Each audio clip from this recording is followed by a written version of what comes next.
Assalamualaikum warahmatullahi wabarakatuh. Shalom, salve, Om Swastiastu, Namo Buddhaya, dan salam kebajikan. Selamat pagi sahabat Binmas dimanapun berada. Jumpa lagi bersama saya Erni Florencia dalam acara podcast talk show Binmas Turangga Polda Nusa Tenggara Timur. Pada pagi hari ini kita akan membahas tentang penerapan keadilan restoratif atau restoratif justice dalam tindak pidana ITE. Dan bagi sahabat Binmas yang ingin bertanya, bisa cantumkan pertanyaan pada kolom komentar live Instagram kami. Dan untuk sahabat Binmas ketahui bahwa pada pagi hari ini sudah hadir bersama-sama di studio podcast kami, Bapak Direktur Reserse Kriminal Khusus Polda Nusa Tenggara Timur, Kombes Pol Dr. Noviana Tursar Nurrohmat, SIK MSI. Selamat pagi Bapak. Selamat pagi. Salam sehat Bapak. Baik Bapak, berbicara mengenai tindak pidana ITE ini sendiri Bapak, apa yang menjadi latar belakang penerapan keadilan restoratif dalam tindak pidana ITE? Baik Pak Florencia, saya sapa dulu semua sahabat Bimas di seluruh Indonesia yang mengikuti acara ini. Dari pertanyaan Mbak Florencia tadi, kami ingin mencoba mengawali dulu bahwa saya selaku Direktur Kriminal Khusus, salah satu subdirektoratnya memang menangani tentang tindak pidana cyber. Ada banyak kasus-kasus cyber, saya hanya ambil saja di kota NTT, di wilayah NTT ini, itu ada pencemaran nama baik yang selalu, dulu orang kan menghina langsung, sekarang menggunakan media sosial, kemudian di dunia maya. Kemudian ada mengucapkan kebencian, menyangkut sara, kemudian ada juga orang menakut-nakuti orang dengan membuat konten-konten pornografi terhadap korban. Itulah yang selama ini kami hadapi di wilayah NTT. Nah, kalau pertanyaan tadi Mbak Florencia sampaikan bahwa apa yang menjadi latar belakang adalah kita ini semua kan memang ada kejadian dan itu melanggar aturan. Namun dari pihak kepolisian, khususnya dari Mabes sampai Polda dan sampai Polres, mempunyai komitmen kuat melihat perkembangan situasi. Kalau kita ada kasus pencemaran nama baik, kemudian hal-hal yang sepele sekiranya menyangkut undang-undang ITE, memang Polri saat ini memberi ruang untuk menemukan kedua belah pihak. Sehingga dengan harapan apabila kita temukan antara korban dan calon terlapor, ada kesepakatan dan tidak mempermasalahkan, sebenarnya keadilan itulah tercipta. Jadi kita ingin melihat bahwa keadilan itu bukan hanya dari satu sisi pelaku, tetapi korban sendiri juga merasa tenang setelah ada penyelesaian itu. Kita juga ingin lihat secara psikis korban ini menikmati keadilan itu. Itulah keadilan restoratif. Sehingga Polri membuat payung hukum, membuat aturan-aturan piranti lunak kepada jajaran, khususnya di kriminal khusus, di Polda dan di Polres, untuk menempuh jalan itu dulu. Berarti tempuh jalan kekeluargaan dulu Pak, seperti itu ya. Ya. Bagaimana nih Pak respon dari pihak kepolisian selaku aparat penegak hukum, khususnya Direktorat Reserse Kriminal Khusus Polda NTT dalam menyikapi situasi tersebut Pak? Oke, kita lihat dari data dulu ya. Kalau khususnya wilayah NTT untuk kasus-kasus pencemaran nama baik, ujaran kebencian itu belum terlalu tinggi ya, dilihat dari sisi kuantitas. Namun yang ingin kami sampaikan bahwa NTT ini provinsinya mulai ada pergeseran. Mungkin orang baru pernah menggunakan handphone, orang baru pernah menggunakan laptop, akhirnya dulunya yang dia tidak perlu melakukan, dia apa saja ditulis. Ingin tahu. Kadang-kadang menulis sesuatu dia tidak sadar bahwa itu melanggar hukum. Jadi seharusnya kalau Polri sendiri dengan melihat seperti itu, kita harus punya komitmen kuat. Kalau saya sendiri sudah sampaikan kepada anggota saya, kita harus memberikan literasi digital, pemahaman hukum kepada masyarakat kita. Itu yang pertama pencegahannya. Tapi kalau sudah menjadi laporan polisi, ya tadi kita temukan dulu mediasi. Kalaupun sudah tidak bisa, ya baru kita proses upaya hukum terakhir. Nah, berkaitan dengan pertanyaan dari Mbak Florencia tadi, bagaimana sikap anggotanya? Ya harusnya kita dukung apa yang menjadi kebijakan pimpinan ini berkaitan dengan keadilan restoratif. Karena siapa sih Pak yang mau hidup kita ini terlalu ribut terus. Padahal sementara hal-hal itu tuh hal-hal sepele yang bisa kita selesaikan. Iya, Pak. Tapi perlu diingat nih, kalau internet itu kan tidak bisa terhapus jejak digital. Jejak digitalnya masih terus. Jadi ya kita harus bisa memberikan pemahaman juga. Tolong jangan sekali-sekali kita bermain di dunia maya yang kita tidak tahu nih, kalau kita ketik sesuatu muncul di semuanya dan itu bermasalah, akhirnya berakibat rugi kita semua. Seperti semua yang biasa mereka bilang jarimu harimaumu itu ya, Bapak. Betul itu, Clarencia, betul. Ya. Berikut nih Pak, apa tujuan yang menjadi dasar dalam pembahasan kita kali ini nih Pak? Sebenarnya banyak pro kontra kalau saya lihat ya. Tetapi Polri pada khususnya, Direktorat Kriminal khusus ini mengambil langkah ini sebenarnya untuk menghindari ungkapan, anggapan bahwa masyarakat dikriminalisasi.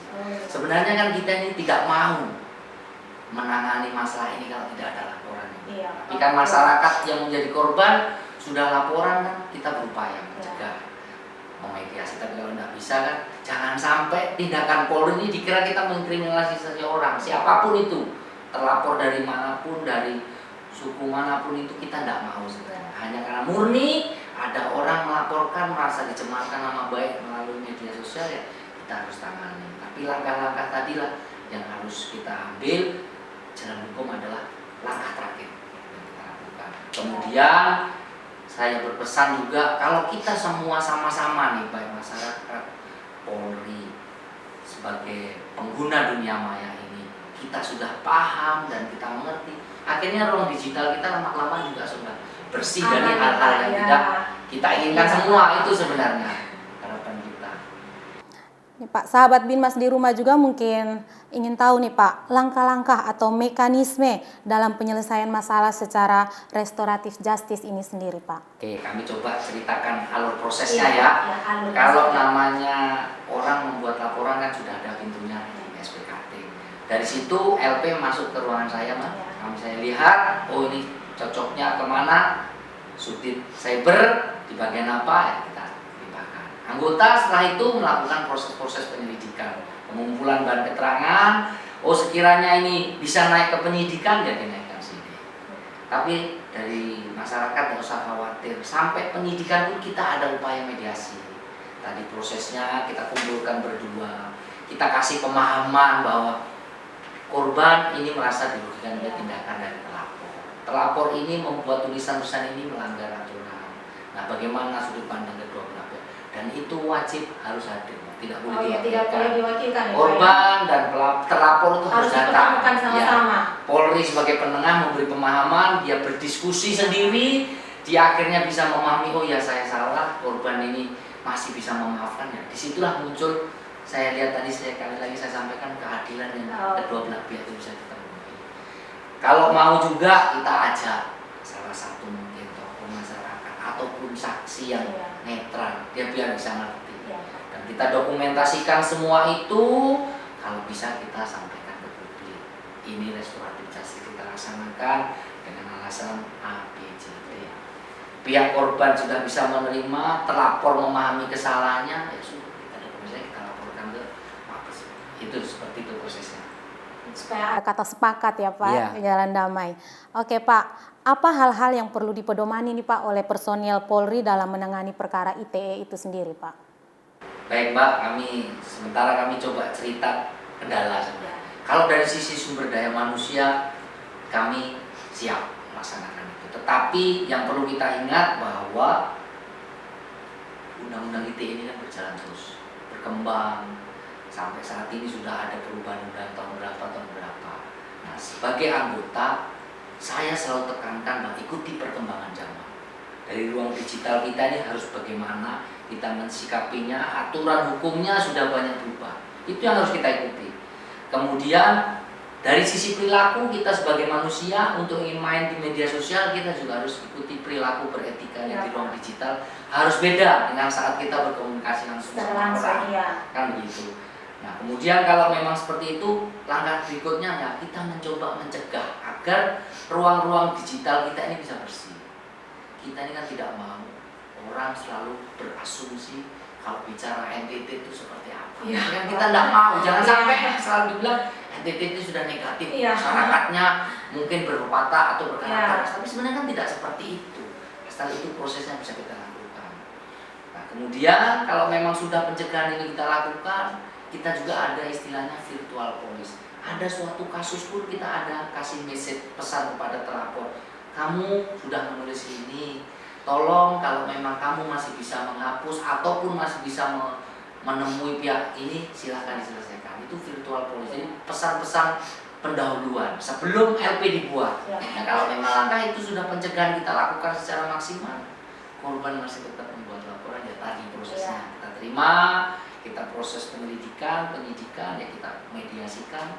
Alhamdulillah banyak kasus dari data ya Maya, itu kurang lebih sekitar 50%-nya bisa diselesaikan dengan restoratif. Dan kami membuka kerjasama. Dalam arti kata kerjasama itu dengan JPU. Karena kan mitra kami kan polisi, JPU dan hakim. Kami selalu diskusi. Toh kalau memang dari Polri sudah tidak bisa diselesaikan, kasus naik.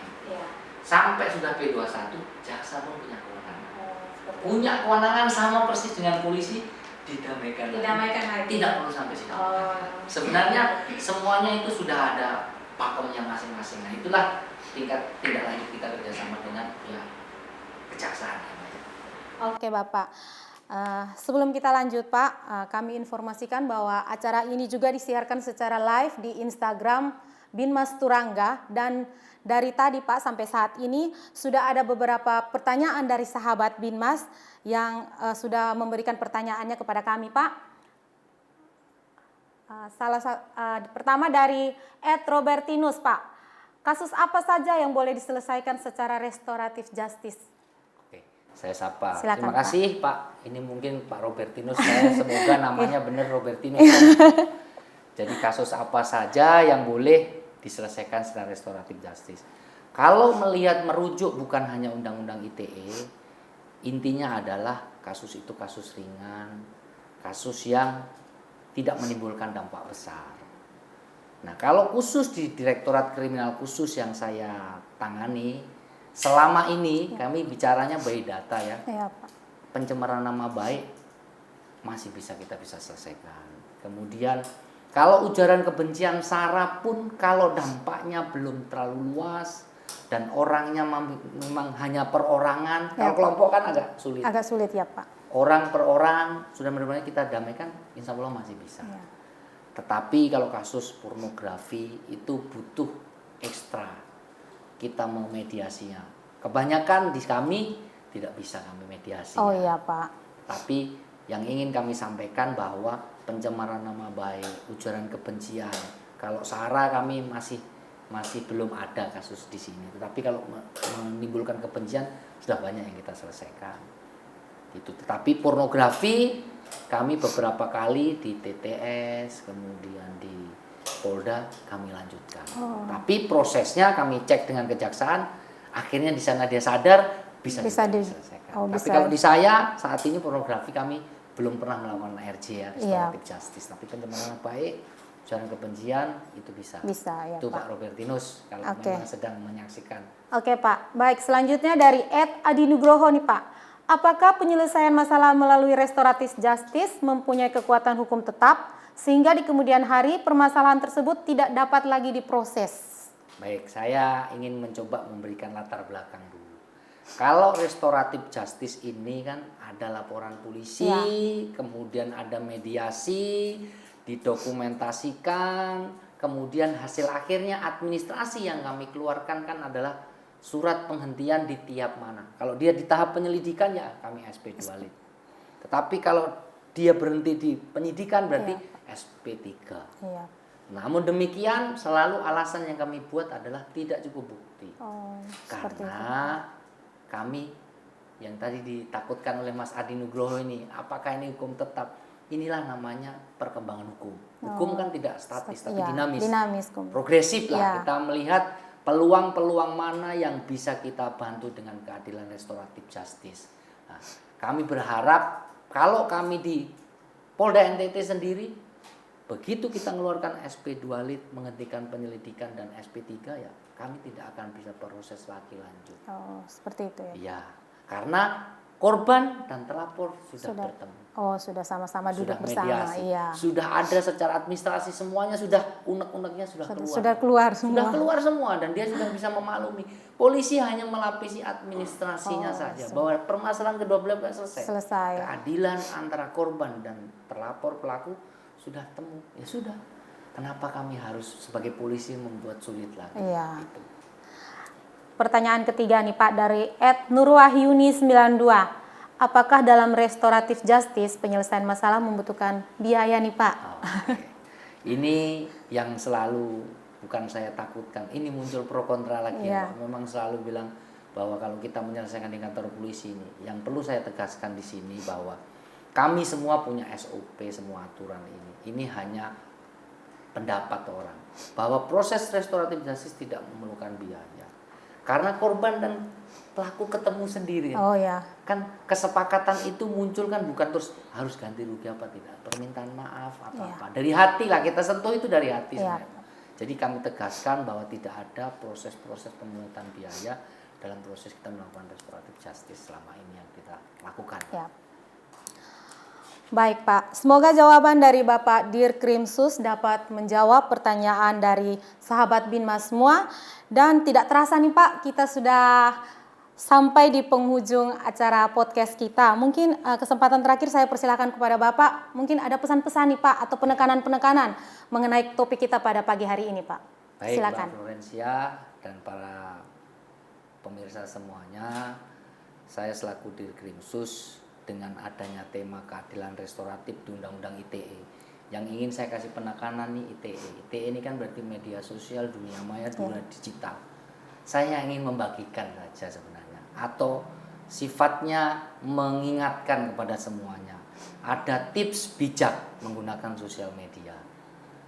Yang pertama, sebenarnya tadi saya sampaikan bahwa kalau kita sudah menulis sesuatu di medsos, itu tidak ada lagi tombol delete-nya. Iya. Nah itu tip pertama itu. Jadi tolong pikirkan benar-benar kalau kita mau nulis sesuatu di media sosial. Kira-kira nanti ini ada yang tersinggung tidak? Betul Pak. Kira-kira ada yang menjadi korban benar, tidak Pak. dengan kita membuat itu. Itu tip pertama. Kemudian tip kedua, jangan sekali-sekali kita menyebarkan lokasi ini, lokasi kita. Ya Pak. Ketahuan takutnya dimanfaatkan siap. oleh pihak ketiga. Kemudian hanya berhubungan atau berkomunikasi dengan orang yang Anda percaya. Kemudian perhatikan keberadaan Anda di dunia maya ini bisa dilihat di seluruh, tidak ada batas lagi di luar negeri pun bisa semua. Dan pastikan beberapa hal yang tetap rahasia, hargai privasi orang lain. Ini tips yang keenam ini, privasi orang lain itu ada. Anda bermain di medsos, pikirkan 1000 kali kira-kira privasi orang ini terserang apa tidak. Itu harus dipastikan dulu.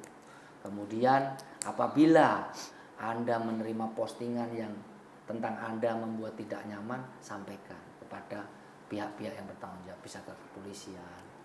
Jangan dibalas lagi, nanti berbalas pantun itu di media. Akhirnya biasanya seperti itu ya Pak. Panjang, ya. Jadi kalau memang Anda merasa saya jadi korban, lebih bagus memang gunakan Polri. Jalur yang sudah ada ya Pak. Karena kami juga sudah ada keadilan restoratif, kita temukan mediasi. Itu saja Mbak pesan saya. Kita berharap dengan tips yang kami bagi sederhana ini kan, ruang digital di wilayah NTT tambah bersih, tambah beretika. Karena kami juga tidak mau Mbak bahwa orang NTT dibilang selalu negatif. Kita sama-sama menjaga itu. Oke Pak. Baik Pak, terima kasih kepada Bapak yang sudah hadir dalam acara podcast kami pada hari ini. Sukses selalu buat Bapak dan keluarga. Dan untuk sahabat Binmas dimanapun berada, jangan lupa follow Instagram kami, Instagram Binmas Turangga Polda Nusa Tenggara Timur.